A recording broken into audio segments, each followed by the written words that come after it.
Welcome, here I've got EssentielB HeYou60 and I'm gonna show you how to turn on and off the camera shutter sound at this device. So at first we have to tap to the camera button to open it, and for now we are on standard photo mode. Let me take a picture. As you can hear, the sound is turned on.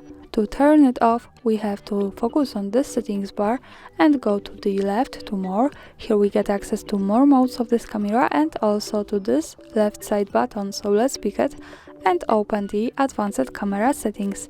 Now in the general category, we can find the shutter sound option.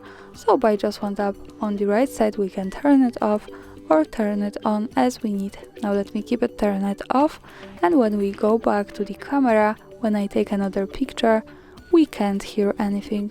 And of course, when we tap to more once again, then left button and to the shutter sound, we can turn it on and hear the sounds once again.